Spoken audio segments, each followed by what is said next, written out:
রাত তখন 2:17। 17 জন বাচ্চা হঠাৎ নিজেদের বাড়ি থেকে দৌড়ে বের হয়। এরপর তাদের আর কোনো খোঁজ পাওয়া যায় না। বলছিলাম এই বছরে মুক্তি পাওয়া ওয়েপেন্স মুভিটির কথা। ডিরেক্টর জ্যাজ ক্রেগারের পরিচালনায় অসাধারণ স্টোরি টেলিংয়ের এই মুভিটি আইএমডিবিতে রেটিং পেয়েছে 7.9। তো হ্যালো বন্ধুরা, কেমন আছো তোমরা সবাই? আশা করি সবাই খুবই ভালো আছো। And let me রিইন্ট্রোডিউস my self. আমি ইমন, আর তোমরা দেখছো সিনেহল। তাছাড়া শুরু করা যাক আজকের গল্প।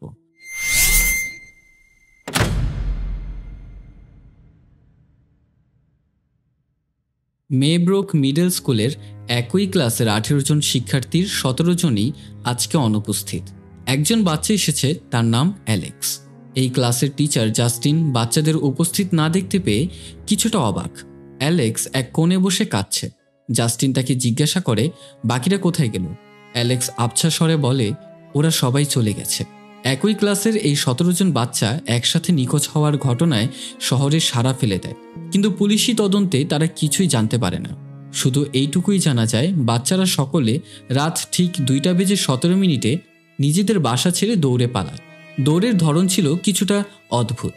যারা নারুটো অ্যানিমে দেখেছেন তারা অবশ্যই এই স্টাইলটা সম্পর্কে অবগত। এই ঘটনাটা আমাদেরকে জাস্টিনের পয়েন্ট অফ ভিউ থেকে দেখানো হয়েছে।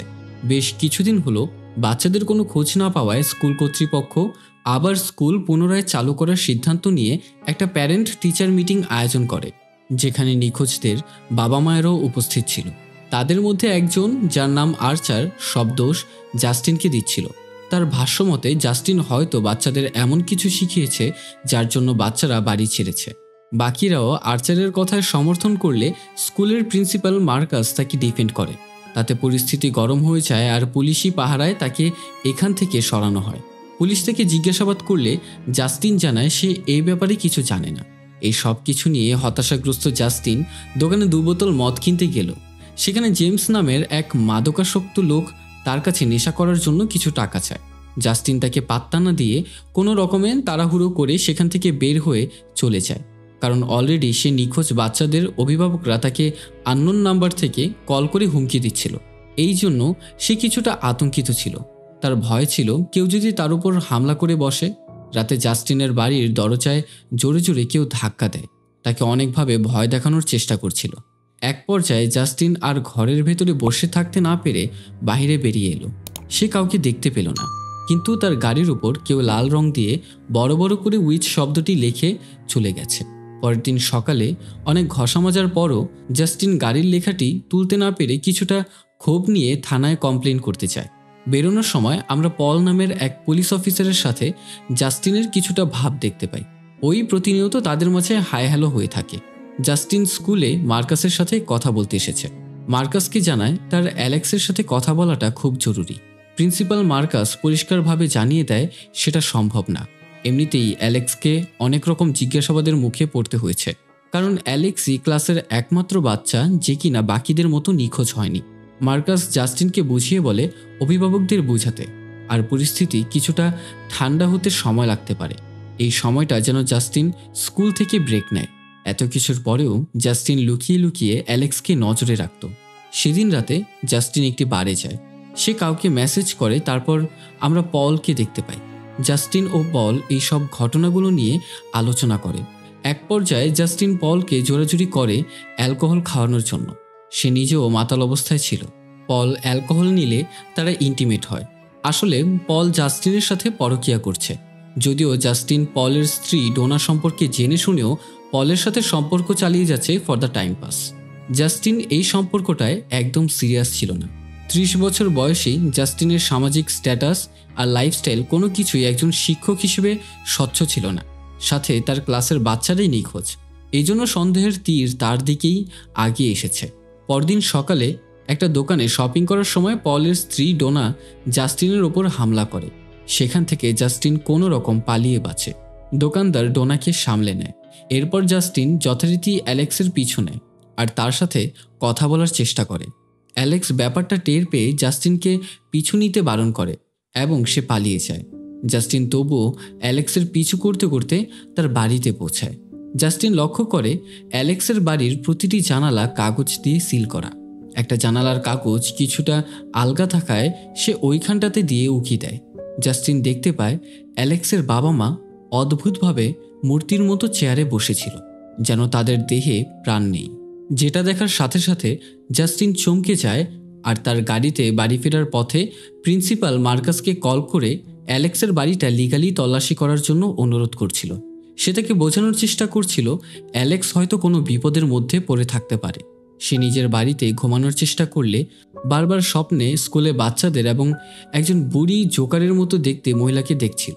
ঘুমাতে না পেরে জাস্টিন অ্যালেক্সের বাড়ির সামনে গিয়ে বসে পাহারা দিতে থাকে। তার চোখটা কিছুটা লেগে গেলে অ্যালেক্সের মা চুপিসারে বাড়ি থেকে বের হয় এবং সে তার কিছু চুল কেটে নিয়ে বাড়ির ভেতরে আবার ঢুকে যায়। অ্যালেক্সের মাকে দেখে মনে হচ্ছিল সে এই কাজটা ঘুমের মধ্যে করেছে, তার নিজের উপর কোনো নিয়ন্ত্রণ নেই। সকালে সে পেট্রোল পাম্পে গাড়িতে তেল ভরছিল, তখন আর্চারের গাড়ি এসে থামে। আর্চার গাড়ি থেকে বের হলে জাস্টিন তার উপর খুব রাগারাগি করছিল। তখনই জাস্টিন লক্ষ্য করে প্রিন্সিপাল মার্কাস বাচ্চাদের মতো করে অদ্ভুতভাবে দৌড়ে রক্তাক্ত অবস্থায় এসে জাস্টিনের ওপর হামলা করে। এরপর এই গল্পটা আমাদের দেখানো হয় আর্চারের পয়েন্ট অফ ভিউ থেকে। আর্চার বারবার থানায় ছেলের খোঁজ ছুটাছুটি করলেও কেসের কোনো অগ্রগতি দেখতে না পেয়ে সে নিজেই নেমে পড়ে তদন্ত করতে। সে নিজের ছেলে ম্যাথিউয়ের দৌড়ে পালানোর সিসিটিভি ফুটেজটা বারবার দেখে একটি দিক নির্ধারণ করে যে দিকে ম্যাথিউ ছুটে যাচ্ছিল সেই শহরের ম্যাপ বের করে সেই ডিরেকশন বরাবর একটা লাইন বানায়। এরপর আরেক মিসিং বাচ্চা বেইলির বাড়িতে গিয়ে তার বাবা মায়ের সাথে কথা বলে। বেইলির বাড়ির সিসিটিভি ফুটেজ দেখেও সে ম্যাপে আরেকটা ডিরেকশন লাইন আঁকে আর দুটি লাইনের কমন জায়গা বের করার চেষ্টা করে। সেও বারবার ওই বুড়ি জোকার বেশি মহিলাকে স্বপ্ন দেখে, যাকে জাস্টিন দেখত। এসবের সাথে সে জাস্টিনের ওপরও নজর রাখছিল। স্কুল মিটিংয়ে আক্রমণাত্মক হয়ে কথা বলা, থ্রেট দেওয়া, জাস্টিনকে ভয় দেখানো, তার গাড়িতে উইচ লেখা, তাকে ফলো করা, এই কাজগুলো সবই আর্চার করছিল। কোনোভাবে জাস্টিনও এই কথাটা জানতে পেরে গিয়েছিল। জাস্টিনকে পেট্রোল পাম্পে দেখে আর্চার গাড়ি থেকে নামল। এই বিষয়গুলো নিয়ে জাস্টিন আর্চারের সাথে রাগারাগি করছিল, তখনই মার্কাস এসে জাস্টিনকে হামলা করে। আর্চার অনেক কষ্টে মার্কাসকে আটকানোর চেষ্টা করে, সেই ফাঁকে জাস্টিন পালিয়ে যায়। মার্কাস আর্চারের হাতে আঘাত করে জখম করে ছুটে চলে যায় জাস্টিনকে ধরতে। আর্চার নিজেকে সামলে কোনো রকমে জাস্টিনকে বাঁচাতে তাদের ফলো করে। এখন আমাদেরকে দেখানো হয় পলকে। তার স্ত্রী ডোনা কিছুদিনের জন্য বাবার বাড়ি যাচ্ছে। সেখান থেকে পল গাড়ি নিয়ে রাস্তায় বের হতেই সামনে এক চোরকে চুরির উদ্দেশ্যে ঘুরঘুর করতে দেখে তাকে ধরে ফেলে। তল্লাশি করতে চোরের পকেটে হাত দিতেই চোরের নেশা করার সুই তার হাতে ফুটে ওঠে। আর এই চোর আর কেউ নয়, জেমস, যে কিনা আগেও নেশা করার জন্য জাস্টিনের কাছে টাকা চেয়েছিল। এই ঘটনায় পল রেগে গিয়ে জেমসকে আঘাত করে আর নিজের গাড়িতে বসে সূচ ফোটা স্থান জীবাণুমুক্ত করছিল। তখনই তার মনে পড়ে তার গাড়ির ড্যাশ ক্যামেরায় তো ফুটেজ উঠে গেছে। হ্যারাসমেন্টের অভিযোগে এই ঘটনার জন্য তাকে সাসপেন্ড করা হতে পারে, কারণ জেমসের কাছে কোনো চুরির মাল ছিল না। পল ঠান্ডা মাথায় জেমসকে শহর ছেড়ে যাওয়ার শর্তে তাকে ছেড়ে দেয়। জেমস ছাড়া পেয়ে সেখান থেকে দৌড়ে পালিয়ে যায়। এইসবের পরেই পল জাস্টিনের মেসেজ পেয়ে বাড়ি চলে যায়। তারপরের ঘটনা তো আমাদের জানা। পল জাস্টিনের বাড়িতে রাত কাটিয়ে বাড়ি ফিরলে দেখে তার স্ত্রী ডোনা আগেই বাড়ি ফিরে এসেছে আর সে জাস্টিনের ব্যাপারটা জেনে গেছে। ডোনার সাথে পলের কথা কাটাকাটি হয় আর পল থানায় চলে যায়। পল তার উচ্চপদস্থ অফিসারকে জেমসের ব্যাপারটা জানায়। তখন সে পলকে আশ্বস্ত করে ড্যাশ ক্যামেরার ফুটেজ 1 মাস পর পর রিকভার হয়ে যাবে, এতে কোনো সমস্যা নেই, যদি না জেমস এসে পলের নামে কোনো কমপ্লেন করে। এটা জানার পর পল থানা থেকে বের হতেই জেমসকে থানার বাহিরের দিকে আসতে দেখে এবং সে ভীষণ রেগে গিয়ে জেমসকে তাড়া করতে শুরু করে। এইবার আমাদেরকে জেমসের পয়েন্ট অফ ভিউ থেকে এই গল্পটা দেখানো হয়। জেমস আসলে ড্রাগ অ্যাডিক্টেড। নেশার টাকা জোগাড় করতে সে ভিক্ষা করে, লোকজনের কাছে টাকাও চায়, আবার ছোটোখাটো চুরিও করে এবং চুরি করতে গিয়েই সে পলের হাতে ধরা পড়েছিল। তারপরও নেশা তো তাকে করতেই হবে। এই জন্য সে অন্য একটি বাড়িতে ঢুকে বাড়ির ছোটোখাটো জিনিস চুরি করে বস্তায় ভরা শুরু করে। আর এই বাড়িটি আর কারো নয় বরং অ্যালেক্সের ছিল।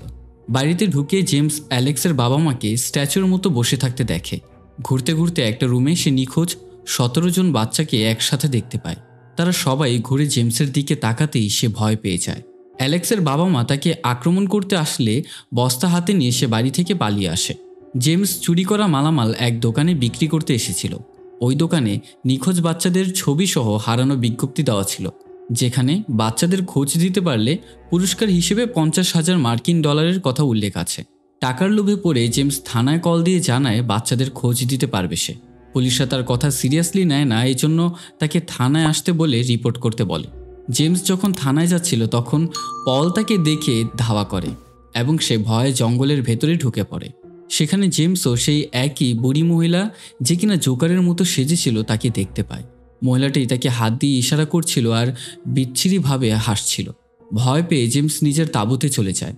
আর তখনই কেউ তাঁবুর মধ্যে প্রবেশ করতে গেলে জেমস ভয় পেয়ে তার হাতে থাকা 3টা সুই তার উপর আঘাত করে বসে। তবে সে দেখতে পায় এটা আর কেউ নয় বরং পল ছিল। পল এবার জেমসের উপর মারাত্মক রেগে গেছে, তাকে এখানেই গুলি করে হত্যা করবে। জেমস তার হাত থেকে নিজেকে বাঁচাতে বাচ্চাদের লোকেশন পলকে জানায়। পল জেমসকে গাড়িতে গ্রেফতার করে বসিয়ে রেখে অ্যালেক্সের বাড়ির ভেতরে প্রবেশ করে। জেমস তার অপেক্ষা করতে থাকে, কিন্তু পল আর আসে না। মাঝরাতে পল এসে জেমসকে টেনে হিঁচড়ে বাড়ির ভেতরে নিয়ে যায়, আর এখানেই সিন কাট হয়। আমাদের এবার এই সম্পূর্ণ ঘটনা প্রিন্সিপাল মার্কাসের পয়েন্ট অফ ভিউ থেকে দেখানো হয়। জাস্টিন যখন প্রিন্সিপাল মার্কাসকে অ্যালেক্সের বাড়ি তল্লাশির জন্য অনুরোধ করে, তখন মার্কাস ব্যাপারটা নিয়ে ভেবে অ্যালেক্সের বাবা মাকে কল দিয়ে স্কুলে দেখা করার জন্য আসতে বলে, কিন্তু তারা আসে না। বরং তাদের পরিবর্তে ওই বুড়ি জোকারের মতো দেখতে মহিলা আসে, যাকে আমরা শুরু থেকে দেখে এসেছি, এবং সেখানে সে তার নাম জানায় গ্ল্যাডিস। নিজেকে অ্যালেক্সের খালা বলে পরিচয় দেয়। সে জানায় অ্যালেক্সের বাবা অসুস্থ, তাই আসতে পারবে না, যা কথা বলার তার সাথেই বলতে হবে। মার্কাস কড়াভাবে তাকে না করে দেয় এবং জানায় অ্যালেক্সের বাবা মায়ের সাথেই কথা বলতে হবে, না হলে মার্কাস চাইল্ড কেয়ার সেন্টারের সাথে কথা বলবে অ্যালেক্সের জন্য, কারণ গ্ল্যাডিস অ্যালেক্সের লিগ্যাল গার্ডিয়ান না। এই কথায় গ্ল্যাডিস অসন্তুষ্ট এবং সেখান থেকে সে চলে যায়। এরপর অ্যালেক্সের বাবা স্কুলে এসে দেখা করে, সাথে তাদের বাড়িটাও তল্লাশি করা হয়। সব ঠিকঠাক থাকায় সবাই চলে যায়। তবে দেখা যায় গ্ল্যাডিস 17 জন বাচ্চাকে কিছু সময়ের জন্য জঙ্গলে সরিয়ে রেখেছিল। তল্লাশি শেষে সে আবার সবাইকে অ্যালেক্সের বাড়ির বেসমেন্টে এনে রাখে। ঠিক তার পরদিন মার্কাস তার বন্ধু গেরির সাথে ছুটি কাটাচ্ছিল, তখন সেখানে গ্ল্যাডিস চলে আসে।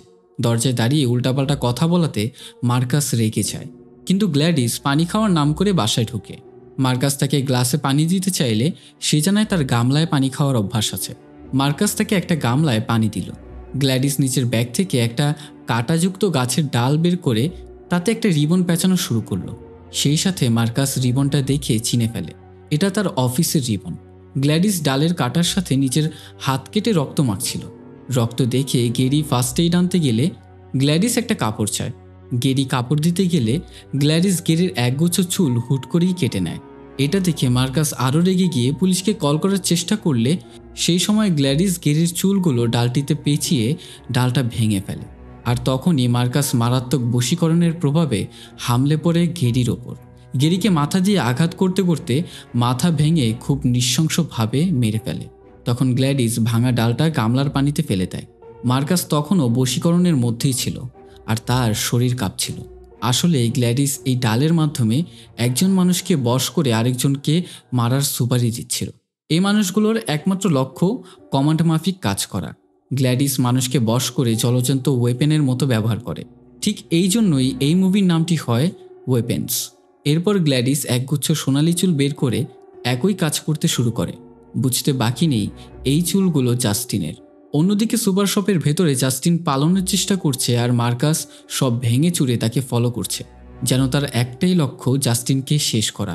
জাস্টিন কোনো মতে নিজের গাড়িতে উঠে মার্কাসকে টানা হিচড়া করলেও সেই গাড়িটা চালিয়ে পালাতে থাকে। মার্কাস তখনও দৌড়ে জাস্টিনের পিছু করছে। এরই সাথে আর্চারও তার নিজ গাড়িতে তাদের ফলো করছে। মেইন রোডে ছুটতে থাকা মার্কাসকে পাশ থেকে একটা গাড়ি এসে মেরে দেয় আর তার মাথার খুলি ভেঙে মগজ বের হয়ে রাস্তায় ছিন্নভিন্ন হয়ে পড়ে থাকে। এমন ভয়াবহ মৃত্যু সবাই দাঁড়িয়ে দেখছিল। এই ঘটনার পর আর্চার জাস্টিনকে বিশ্বাস করা শুরু করে যে সেও আসলে একজন ভিকটিম। আর্চার আর জাস্টিন এই ব্যাপারগুলো নিয়ে কথা বলছিল। তখন আর্চার তাকে সেই ম্যাপটা দেখায়। জাস্টিন জানায় ম্যাপের কমন জায়গা হলো অ্যালেক্সের বাড়ি এবং তারা অ্যালেক্সের বাড়ির উদ্দেশ্যে রওনা হয়। এবার আমাদের অ্যালেক্সের পয়েন্ট অফ ভিউ থেকে সম্পূর্ণ ঘটনা দেখানো হয়। অ্যালেক্স শান্তশিষ্ট, বাকিদের থেকে চুপচাপ, আর তার জীবন বেশ ভালোই কাটছিল। একদিন সে জানতে পারে তার মায়ের খালা তাদের বাড়িতে থাকতে আসবে, যাকে এর আগে সে বা তার বাবা কখনো দেখেনি। ওই মহিলাটা খুব অসুস্থ এবং দুর্বল। অ্যালেক্সের মা তাকে গাড়ি থেকে নামিয়ে নিয়ে এলো রাতের বেলা, তার সাথে একটা বনসাই গাছ। সেই মহিলা এতই দুর্বল আর অসুস্থ যে বিছানা ছেড়ে উঠতে পারার কোনো শক্তি নেই। অ্যালেক্স তাকে দরজা একটু ফাঁকা করে দেখতেই মহিলাটা তার দিকে তাকালো। সে কিছুটা ভয় পেয়ে দরজা লাগিয়ে চলে গেল। পরদিন সকালে অ্যালেক্সের বাবা তাকে স্কুলে দিয়ে আসে। ছুটির শেষে অ্যালেক্সের বাবার আসার কথা ছিল, কিন্তু সে না আসাতে অ্যালেক্স নিজে নিজেই চলে আসে। বাড়ি ফিরে অ্যালেক্স নিজের বাবা মাকে পাথরের মতো বসে থাকতে দেখে। তারা টুকটাক অ্যালেক্সের সাথে কথা বলছিল, কিন্তু তা খুবই অস্বাভাবিক। অ্যালেক্স দেখে গ্ল্যাডিস আগের থেকে অনেক সুস্থ আর কম বয়সী। রাতারাতি তার এমন পরিবর্তন অ্যালেক্সের খটকা লাগছিল। অ্যালেক্সের প্রতি গ্ল্যাডিসের আচরণ কিছুটা মায়ের চেয়ে মাসির দরদ বেশি টাইপের। অ্যালেক্স তার বাবাকে ডাকলে কোনো সাড়া মেলে না, তাই মুখে পানি ছিটিয়ে দিলে তার বাবার হুঁশ ফেরানোর চেষ্টা করে, কিন্তু তাতে কোনো কাজ হয় না। উল্টো গ্ল্যাডিস রেগে যায় আর অ্যালেক্সকে ভয় দেখায় এসব কথা বাইরে জানালে তার বাবা মায়ের সে ক্ষতি করবে, এবং এরই সাথে তাকে কিছু ডেমো দেখায়। গ্ল্যাডিসের কথায় অ্যালেক্সের বাবা মা কাঁটা চামচ নিয়ে নিজেদের মুখে আঘাত করতে থাকে। অ্যালেক্স অনেক আটকানোর চেষ্টা করে, কিন্তু থামাতে পারে না। এরপর থেকে অ্যালেক্স তাই শোনে যা গ্ল্যাডিস তাকে আদেশ দেয়। অ্যালেক্স খেয়াল করে তার বাবা মা কিছু খাওয়া তো দূরের কথা, নিজেদের জায়গা থেকেও নড়ে না। সে কোনোভাবে নিজে স্যুপ কিনে এনে রান্না করে বাবা মাকে খাওয়ানোর চেষ্টা করে, যেন তাদের বাঁচিয়ে রাখতে পারে। 12 বছরের ছোট বাচ্চাটা কাউকে বুঝতে দেয় না তার উপর দিয়ে কতটা ধকল যাচ্ছে। এর কয়েকদিন পর গ্ল্যাডিস আবারও অসুস্থ ও দুর্বল হয়ে যায়। অ্যালেক্স তাকে হাসপাতালে নিতে চাইলে গ্ল্যাডিস বলে এসবে আর তার কাজ হবে না। যদি অ্যালেক্স তার ক্লাসের সব বাচ্চাদের কোনো জিনিস তাকে এনে দেয়, সে ভালো হয়ে যাবে। এখন বাবা মায়ের সুস্থতার জন্য অ্যালেক্সের কাছে কোনো উপায় না পেয়ে অ্যালেক্স রাজি হয়। এখানে মূলত গ্ল্যাডিস অন্যদের জীবনশক্তি শুষে বেঁচে থাকার চেষ্টা করছে। বয়স্ক ব্যক্তিদের আয়ু কম থাকায় গ্ল্যাডিসের তা দিয়ে হচ্ছে না। অ্যালেক্সের বাবা মাকে নিয়ন্ত্রণ করে সে কয়েকদিন ভালো ছিল, তাই এবার সে বাচ্চাদেরকে টার্গেট করেছে। অ্যালেক্স বুঝতে পারছিল না এতগুলো বাচ্চার কাছ থেকে সে কী চুরি করবে। শেষে সবার নেমপ্লেট চুরি করে। তখন জাস্টিনের কাছে ধরা পড়তে পড়তে সে বেঁচে যায়। অ্যালেক্স সেই নেমপ্লেটগুলো গ্ল্যাডিসকে দিলে জিনিসগুলো দিয়ে সে একটা রিচুয়াল করে, যেটা ঠিক 2:17 শেষ হয়। আর তারপরই অ্যালেক্সের সব বন্ধুরা তার বাড়িতে চলে আসে। অ্যালেক্সের দায়িত্ব আরও বেড়ে যায়। সে এখন বাবা মায়ের সাথে 17 জন বন্ধুরও খেয়াল রাখা শুরু করে। অ্যালেক্স তার কথা রাখলে গ্ল্যাডিস আর তার কথায় রাজি হয় না। সে তাকে ওয়াদা করেছিল সে এখান থেকে চলে যাবে। এখন বর্তমানে অ্যালেক্স জানালা দিয়ে দেখছে তাদের বাড়িতে জাস্টিন আর আর্চার এসেছে। গ্ল্যাডিস আগেই সব কিছু প্রস্তুত করে রেখেছে, জায়গায় জায়গায় লবণ দিয়ে লাইন টেনে দিয়েছে, আর অ্যালেক্সকে সাবধান করে দিয়েছে এই দাগে যেন সে পাড়া না দেয়। আর নিজের জিনিসগুলো প্যাক করে নাও, কাল সকালে সবাইকে নিয়ে গ্ল্যাডিস চলে যাবে এখান থেকে। এদিকে জাস্টিন আর আর্চার লবণের লাইন পার করার সাথে সাথেই পল জাস্টিনের ওপর আর জেমস আর্চারের উপর ঝাঁপিয়ে পড়ে। জাস্টিন আত্মরক্ষার জন্য সবজি ছিলার কাঁটা দিয়ে পলের গাল ছিলে ফেলে, কিন্তু তাতে কোনো কাজই হয় না। তার একটুও ব্যথার অনুভূতি হয় না। এক পর্যায়ে জাস্টিন পলের কোমরের পিস্তলটা নিয়ে তার গলায় গুলি চালায়। এরপর মাথায় গুলি চালালে পল লুটিয়ে পড়ে। এরপর আর্চারকে বাঁচাতে জেমসের মাথায়ও গুলি চালায় জাস্টিন। আর্চার ছাড়া পেয়েই তার ছেলে ম্যাথিউকে খুঁজতে থাকে।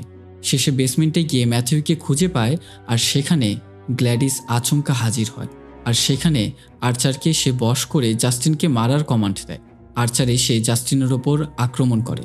আর অন্যদিকে অ্যালেক্স সেই লবণের লাইন অতিক্রম করলেই তার বাবা মা তার উপর আক্রমণ করতে আসে। অ্যালেক্স দরজা লাগিয়ে ফেললে তার দরজা ভাঙা শুরু করে। অ্যালেক্স বুদ্ধি করে গ্ল্যাডিসের অনুকরণ করে তার চুল দিয়ে ডালের সাথে পেঁচিয়ে ডাল ভেঙে ফেলে। ঠিক তার পরের মুহূর্তেই সব বাচ্চারা গ্ল্যাডিসকে মারতে তেড়ে আসে এবং সে প্রাণপণে বাড়ি বাড়ি ছুটতে থাকে। বাচ্চারাও তার পেছনে উন্মাদের মতো সব কিছু ভেঙে চুরে ছুটতে থাকে। একটা পর্যায়ে সে বাচ্চাদের হাতে ধরা পড়ে যায়। বাচ্চারা চিলশকুনের মতো খুবলে খাবলে খুবই নৃশংসভাবে গ্ল্যাডিসকে মেরে ফেলে। এক পর্যায়ে তারা সবাই শান্ত হয়ে দাঁড়িয়ে থাকে। জাস্টিন ছুটে গিয়ে দেখে অ্যালেক্স ঠিক আছে কিনা। অ্যালেক্স তার বাবা মাকে জড়িয়ে ধরে বসে থাকে। তাদের হুঁশ ছিল না, কারণ গ্ল্যাডিস তাদের অনেকটা জীবনশক্তি নিয়ে নিয়েছিল। আর্চার বাচ্চাদের মধ্যে থেকে ম্যাথিউকে খুঁজে বের করে এবং তাকে জড়িয়ে ধরে। এর কিছুদিন পর সব ঠিক হয়ে যায়।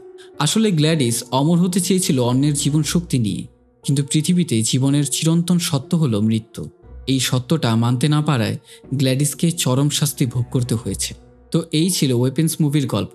ভিডিওটা ভালো লেগে থাকলে অবশ্যই লাইক করতে ভুলবেন না। চ্যানেলে নতুন হয়ে থাকলে সাবস্ক্রাইব করে পাশে থাকা বেল আইকনে অল সেট করে দেবেন এবং অবশ্যই ভিডিওটা ফ্রেন্ডসদের কাছে শেয়ার করে দিন। তাছাড়া একটা মাস্টারপিস মুভি দেখতে হলে ভাসমান ভিডিওতে ক্লিক করুন। Good bye.